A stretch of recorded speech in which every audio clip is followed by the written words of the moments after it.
Hello friends, நம்ம இன்னைக்கு தக் லைஃப் இன்சிடென்ட்ஸை பற்றி பார்க்க போகிறோம். நம்ம சேனலை யாராவது சப்ஸ்கிரைப் பண்ணனா கண்டிப்பாக சப்ஸ்கிரைப் பண்ணிட்டு அந்த பெல் ஐக்கானை தட்டுங்க. Let's go. 2017 நியூஸ் 7 தமிழ் சேனல்ல தமிழர்கள் தன் மொழியையும் பண்பாட்டையும் மதிக்கிறார்களா இல்ல மறக்கிறார்களா அப்படிங்கிற டாபிக்ல ஒரு பெரிய டிபேட் ஷோ நடத்தினாங்க. அதுல மிர்ச்சி விஜய் ஜல்லிக்கட்டு ப்ரொட்டஸ்ட் நடக்கிறப்போ எல்லாரும் எங்களுக்கு ஜல்லிக்கட்டு வேணும் அப்படிங்கறத தமிழ்ல எழுதாம வி வாண்ட் ஜல்லிக்கட்டு அப்படின்னு இங்கிலீஷ்ல எழுதிட்டு போய் தான் ப்ரொட்டஸ்ட் பண்ணாங்க. இதுல இருந்தே தெரியுது தமிழர்கள் தன் மொழியை மறக்கிறார்கள் அப்படின்னு சொன்னாரு. இதுக்கு ஆப்போசிட் டீம்ல இருந்த ஆர்ஜே விக்னேஷ் என்ன ரிப்ளை பண்ணாருன்னா, விஜய் சொல்லும்போது ரொம்ப அழகா சொன்னாரு, ஜல்லிக்கட்டுக்காக போராடினாங்க, ஆனா அந்த பதாகைகள்ல எழுதுறப்ப வி வாண்ட் ஜல்லிக்கட்டுன்னு எழுதுனாங்க. அண்ணே நாங்க வந்து முட்டாள்கள் இல்லனே, யாருக்கு எதை தெரியப்படுத்தணுமோ அவனுக்கு தெரியப்படுத்துறோம். என்னோட எதிரி யாருன்னு கண்டுபிடிச்சேன். என் எதிரிக்கு தமிழ் தெரியாது, என் கூட இருக்க துரோகிக்கு தமிழ் தெரியாது. அந்த எதிரிக்கும் துரோகிக்கும் தெரியப்படுத்த வி வாண்ட் ஜல்லிக்கட்டுன்னு காட்டினேன். ஆனா ஒண்ணு நீங்க கவனிச்சிருக்கணும், அந்த எந்த பதாகையிலும் கூட ஹம்கோ ஜல்லிக்கட்டு சாத்தா ஹைன்னு நாங்க எழுதவே இல்லை.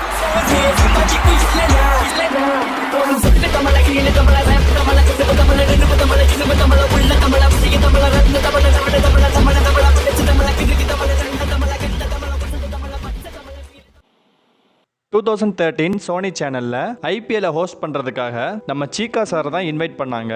அப்போ அங்க வந்த நவஜோத் சிங் சித்து ஹிந்தியிலேயே தான் பேசிட்டு இருந்தாரு. அப்போ சீகா சார், இந்த ஷோவை பார்க்குற நிறைய தமிழ் பீப்புள்ஸ்க்கு ஹிந்தி புரியாது, ஸோ ப்ளீஸ் நீங்க சொல்ல வரத இங்கிலீஷ்ல டிரான்ஸ்லேட் பண்ணி சொல்லுங்கன்னு ரெக்வஸ்ட் பண்ணாரு. அதுக்கு நவஜோத் சிங் சித்து 90% ஆஃப் பீப்புளுக்கு ஹிந்தி புரியும், இங்கிலீஷ் தான் புரியாது, ஏன்னா ஹிந்தி இந்தியன் லாங்குவேஜ்னு சொன்னாரு.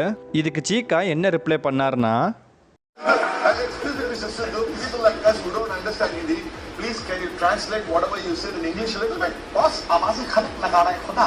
99% people understand Hindi and they don't understand English because this is an alien language.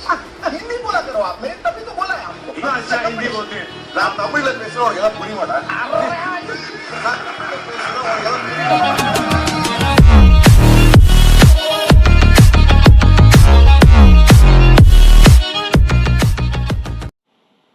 பொதுவாகவே அவார்ட் ஃபங்க்ஷன்ல ஹோஸ்ட் பண்றவங்க அங்க வந்திருக்கிற செலிபிரிட்டிஸ் கிட்ட கலாய்க்கிற மாதிரியான கொஸ்டின்ஸ் எல்லாம் கேட்டு காமெடி ட்ரை பண்ணிட்டு இருப்பாங்க. இந்த மாதிரி 2010ல 55th ஃபிலிம்ஃபேர் அவார்ட் மும்பைல நடந்துச்சு. அந்த ஃபங்க்ஷனை ஹோஸ்ட் பண்ண ஷாருக் கான் அண்ட் ஷாயிஃப் அலி கான் அங்க வந்த எல்லா ஆக்டர்ஸையும் கொஸ்டின்ஸ் கேட்டு கலாய்ச்சிட்டு இருந்தாங்க. அப்போ மாதவன் சாரையும் அவரோட இனிஷியலை வச்சு கலாய்ச்சிட்டு இருந்தாங்க.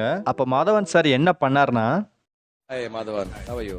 And it's not just Madhavan, it's R Madhavan. R? Yeah. R for what? Rated? No, what is it? I mean, you never understood. R is for what? Real? In south of India, they say our Talented. our Madhavan. Really talented. How would you like to do us an insult in Yes. Tamil? Little shorter Something maybe? in Tamil. போங்கடா கிறுக்கு கதை நாயங்களா.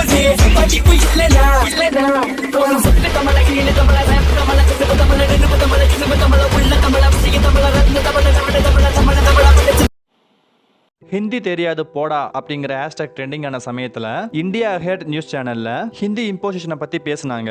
அப்போ அந்த சேனலோட anchor Sudha சுதானந்த் இந்த நியூஸை எல்லா news reader மாதிரியும் நார்மலா சொல்லாம எப்படி சொன்னாங்கன்னா, Just a month ahead of the assembly polls in Tamil Nadu, the Hindi imposition issue has flared up yet again. The internet is abuzz with hashtag Hindi Theriyadu Poda. You have to actually say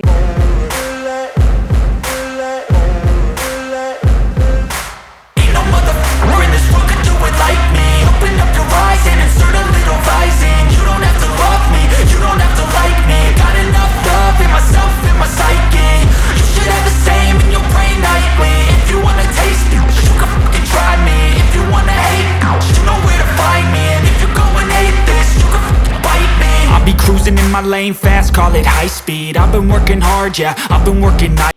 99 songs அப்படிங்கிற ஒரு பாலிவுட் மூவியை நம்ம AR Rahman sir தான் produce பண்ணாரு. இந்த படத்துல Ilhan but அப்படிங்கிற ஒரு பாலிவுட் ஆக்டர் தான் ஹீரோவா நடிச்சிருக்காரு. இந்த மூவியோட ஆடியோ லான்ச் சென்னையில நடந்துச்சு. அந்த ஃபங்க்ஷனை ஹோஸ்ட் பண்ண ஆங்கர் இஹான் பட் சாரை ஹிந்தியில வெல்கம் பண்ணாங்க. அதுக்கு ஏஆர் ரஹ்மான் சார் என்ன ரியாக்ட் பண்ணாருன்னா, வணக்கம் sir, thank you so much Rahman sir, इவ்வளோ விஷயங்கள் சொன்னீங்க. So, Ihan, चेन्नई में मैं आपका हार्दिक स्वागत करती हूँ. Welcome to Chennai.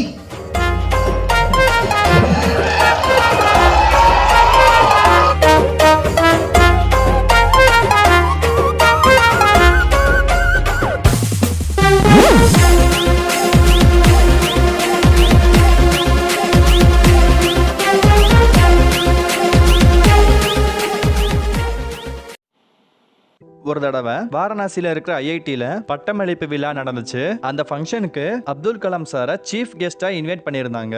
அப்துல் கலாம் சாரும் அந்த ஃபங்க்ஷன்ல கலந்துக்கிட்டாரு. அப்போ அந்த ஸ்டேஜ்ல அப்துல் கலாம் சாருக்கு மட்டும் பெரிய சேர் போட்டிருந்தாங்க. கலாம் சார் ஸ்டேஜ்ல ஏறினதும் இதை பார்த்துட்டு என்ன பண்ணார்னா,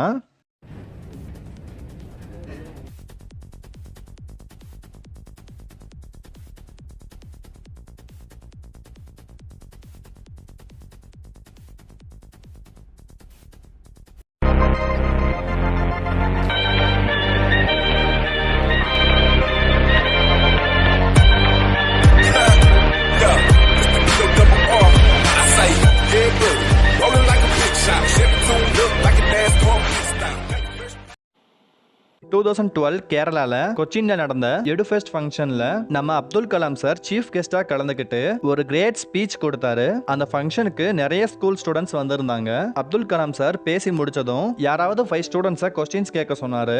அப்போ ஒரு 7th ஸ்டாண்டர்ட் பையன் எழுந்திருச்சு கொஸ்டின் கேட்டான். அப்ப கலாம் சார் உன்னோட மைக்க ப்ராப்பரா வச்சு பேசுன்னு இங்கிலீஷ்ல சொன்னாரு. ஆனா அது அந்த பையனுக்கு புரியல. எனக்கு இங்கிலீஷ் அவ்வளவா வராது, நான் மலையாளம் மீடியம்ல படிக்கிறேன்னு சொன்னான். அதுக்கு அப்துல் கலாம் சார் என்ன சொன்னார்னா, My question: at present, what are the major strengths and weakness of our India? Your mic, can you keep the mic like this? Like this. Keep distance. Slowly speak. Speak now. You are a good fellow. Yes. Sir, I am poor English. Study in Malayalam medium. Malayalam.